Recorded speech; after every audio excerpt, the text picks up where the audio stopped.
C'est une grande déception d'entendre Jean-Claude Juncker ce matin nous faire encore une fois un discours très, très large sur sa vision de l'Union européenne alors qu'il est président de la commission exécutive et qu'il nous reste très peu de temps pour cette mandature.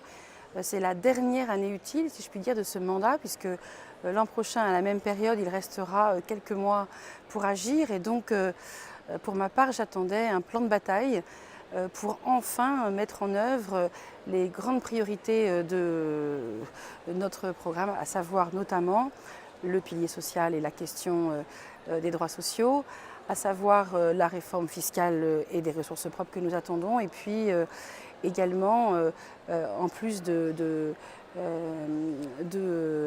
grandes lignes de ce programme, eh bien, des actes concrets et particulièrement des attentes sur le plan budgétaire, puisque c'est bien beau d'avoir une vision où l'Union européenne agit sur l'environnement et la COP21 et les décisions des accords de Paris sur l'immigration, sur la sécurité et la défense, sur le pilier social, mais s'il n'y a pas les moyens budgétaires, eh bien, ce sont des paroles en l'air. Or, malheureusement, sur le budget et sur le futur cadre financier pluriannuel, là aussi, il n'y a pas eu de réponse concrète, il y a eu simplement l'expression d'une volonté d'élargir le budget de l'Union, mais sans dire qu'on va crever le plafond des 1% qui mine le budget européen, sans dire que nous aurons des ressources propres. Enfin, le fameux impôt sur les multinationales qui à la fois ferait œuvre de justice fiscale, puisque ces entreprises ne payent en réalité pas d'impôts, et à la fois remplirait et les caisses de l'Union européenne et les caisses des États membres. Donc c'est vraiment une grande déception.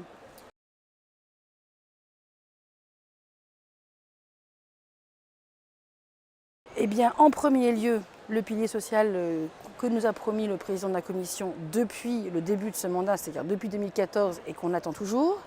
Une réforme fiscale dont l'impôt sur les multinationales qu'on attend toujours, même si on a déjà la CCTB en préparation, et puis des règles du jeu qui soient à la fois en défense des libertés publiques et à la fois conséquentes sur les questions migratoires. Or là aussi, les propositions ont été très floues et très vagues. Donc pas de véritable plan de travail pour cette année.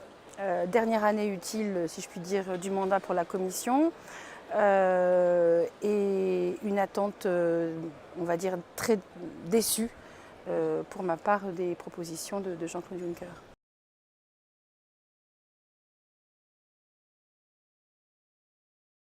C'est un peu dans la même veine, c'est-à-dire que tout le monde nous fait des grands discours, c'est très beau, c'est très intéressant, mais dans la réalité des faits, il y a un gap, hein, il y a un petit fossé, un gros fossé entre la parole et les actes.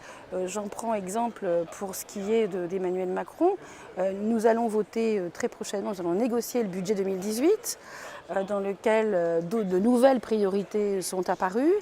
Et une fois de plus, avec ces nouvelles priorités, ce que propose le Conseil, ce sont des coupes budgétaires. Donc on va voir quelle est la position de la France. Et là, les Athéniens vont s'atteindre, si je puis me permettre, en fonction du discours d'Emmanuel Macron.